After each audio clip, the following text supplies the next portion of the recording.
Get ready to grab your favorite beverage and settle in because you're tuned in to the Spill the Tea podcast with your hosts, Dana and Lithel. We're here to spill all the juicy details, dish out the real talk, and dive deep into the topics that matter most to us. Faith, life, motherhood, and everything in between.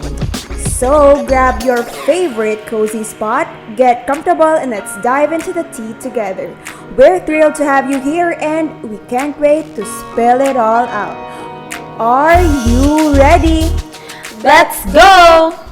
So, I love the topic today. Same sa outfit natin ngayon. Alam mo yung Syempre. outfit mo, that represents our topic for today. Yes. So, our topic for today is relationship advice. Basta pag relationship advice, pero hindi ko na kailangan ng notes. Parang kaya ko na to, girl. Pipikitan lang ba?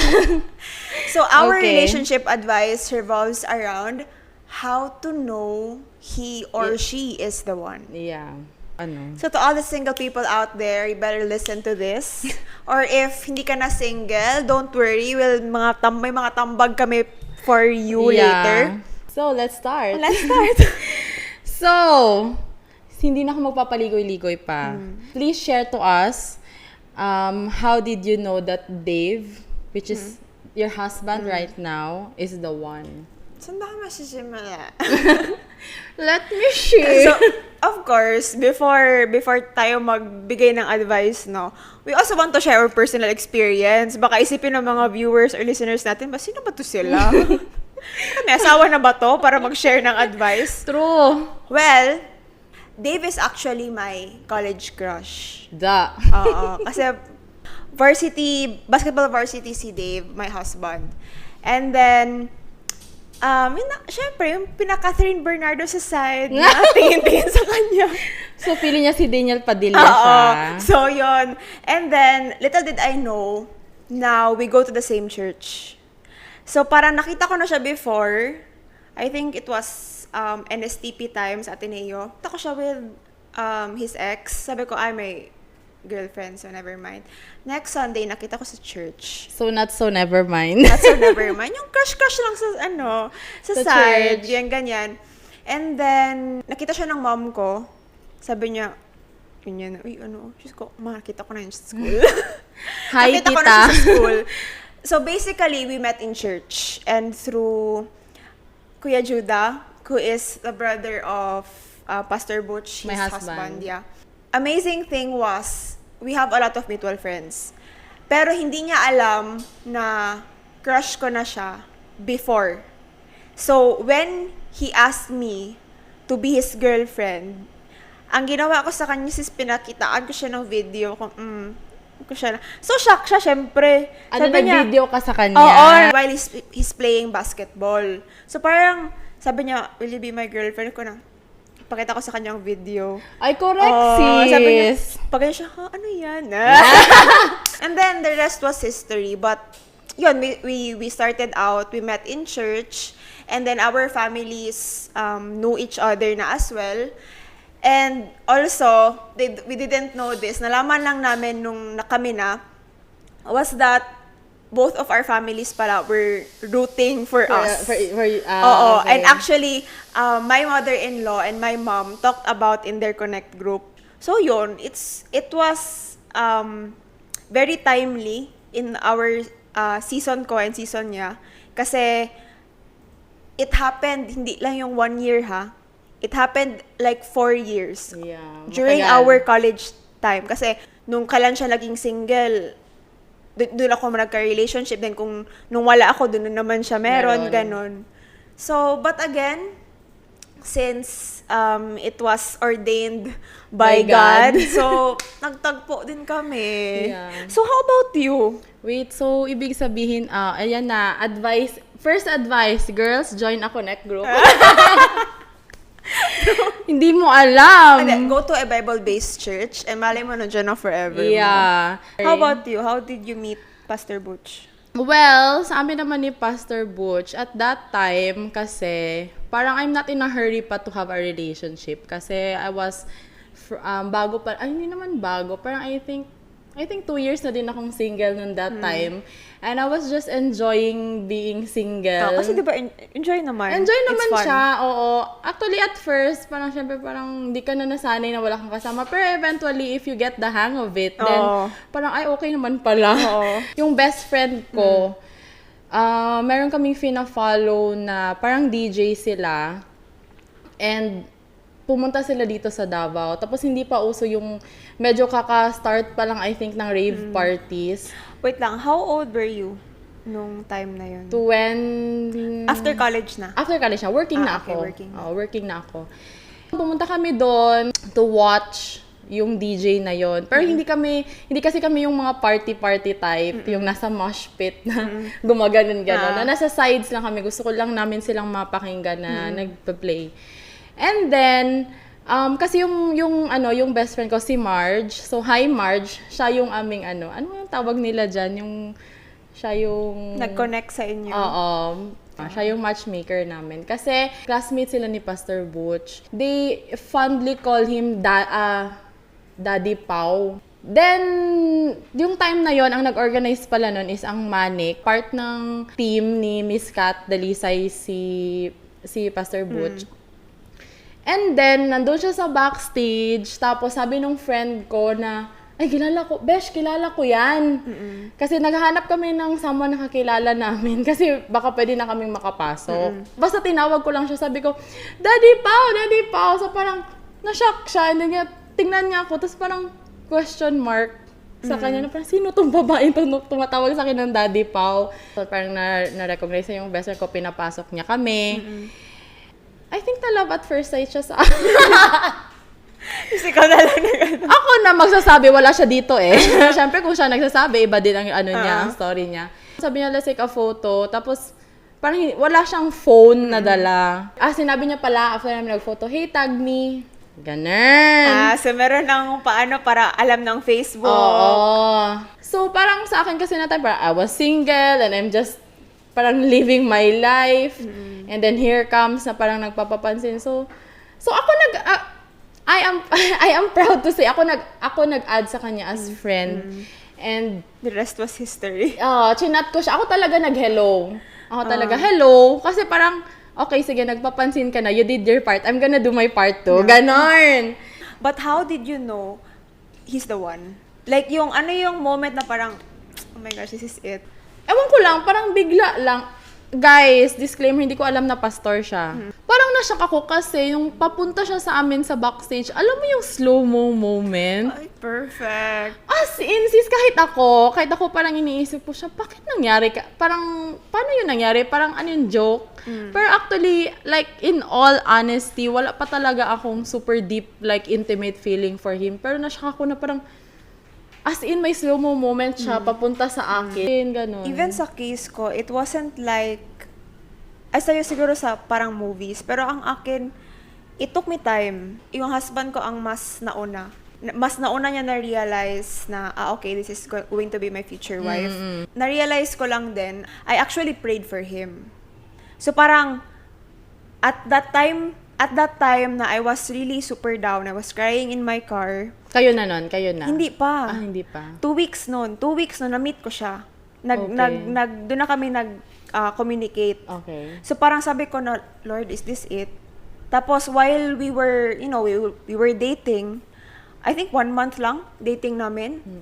Iba ang feeling. Yun lang yung masasabi ko ha. I Na agree. ikaw ang makakasagot if he is the one. Kasi ma-feel mo man. Yeah. Kasi I've never felt that feeling with my previous relationship. It will always be like empty.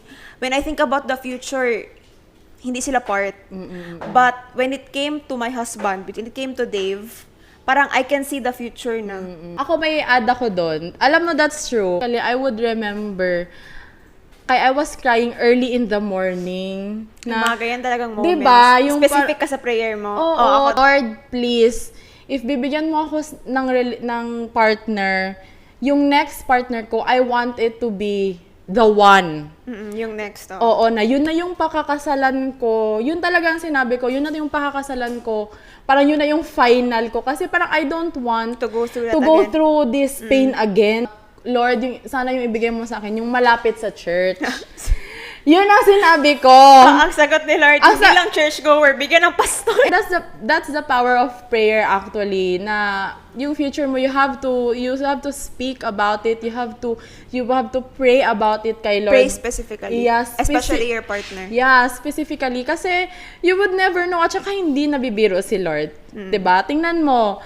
Literal siya, sis. Oh, tingnan mo, siya talaga yung napangasawa ko. Well, first advice, pray for your pray partner. for your partner. Kahit na hindi mo pa siya nakita. Kasi usually kasi tayo, parang alam lang natin, parang ang hingin lang natin yung, kunwari yung mga gusto natin, like, gwapo, matangkad, maputi. All the physical stuff. Yeah. Pero actually, more than the physical stuff, you have to... Pero actually, you can pray for the physical stuff as well. Yeah, oo naman. Bonus Yes. na yung looks, guys. Yeah, bonus. Pero, number one talaga is yung attitude, yung like... Maturity din. Yeah. And, syempre, yung in terms of sa faith mo, hindi naman kailangan na dapat same kayo ng religion, but, alam mo yung same kayo sa paniniwala ninyo na... Same perspective. Yeah, same perspective. So, of course, knowing that He's the one, it involves the feeling of love. And I know each and every one of us has their own definition of what love is. But first, let's go to the foundation. No. What does the Bible say about love? To me, talaga, John 3:16. For God so loved the world that He gave His only begotten Son, and whoever believes in Him should not perish but have everlasting life. Perfect! Memorize! Thank you, Kids Church. John 3:16, it talks about unconditional love. Yeah. Diba? If you say love in that parang context of John 3:16, God gave us His begotten Son without asking in return. So yun yung love. It's unconditional. It's not something that parang you're not thinking of what can I get in this relationship, but what can I give in this relationship? That's actually true, no? For me, love is like going beyond the physical senses. Yes. It's going beyond who they were or who they are. It's about accepting them and loving them the same way. Just like how Jesus did or how God did sa atin, because we're all sinners, diba? Yeah. But He loved us the same way. And kumbaga, we don't deserve, we don't deserve the it. love, but He is willing to give His love for us through His Son without asking anything in return. Yeah. Yan pa lang. Enough na yan to explain what love is. Yes. And I love that, what you said earlier, na-mention din yan ni Pastor Butch sa amin ni Dave when we were doing counseling before we got married, na love isn't always about what you can receive from the other person, but love is something about what you can give to the other person, and that speaks volumes to, every one of us. And right now, I just want to give an advice to all the single people. And ikaw, sa mga sa mga married people ka, kasi mas matagal kang kasal sa akin. My advice to the single people na how to know He's the one. First of all is you have to know who you are.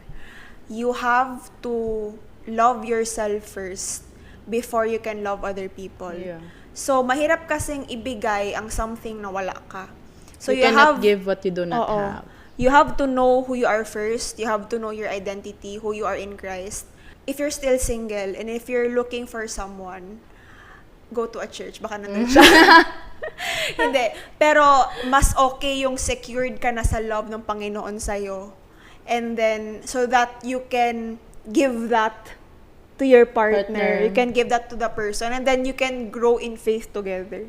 Iba yung feeling na you grow in faith together. True. Kami ni Dave, we weren't perfect. We were not like the perfect Christians, as you would say. Even though we were raised in a Christian family, we still had our lapses along the way. But the thought na as we were dating, we are being intimate with the Lord as well. So, You're doing it together. we're doing it together. Yun yung nagpa-strong ng relationship namin. Yung advice nila na, it takes two. Actually, it takes Takes three. 3. To those who are married, if you think kasi of your partner na anong mabigay ko sa kanya instead of anong makukuha ko sa kanya, that would lessen the frustration. Kasi 'di ba, pag tayo kasi parang anong mabigay niya sa akin? Ganon. Tapos pag hindi niya nabigay yon, ma-frustrate tayo, magagalit tayo, makikita natin yung mga negative side ng relationship natin or negative side ng partner natin. Instead of ikaw mag-iisip ka na ano kayang pwede kong mabigay pa sa kanya.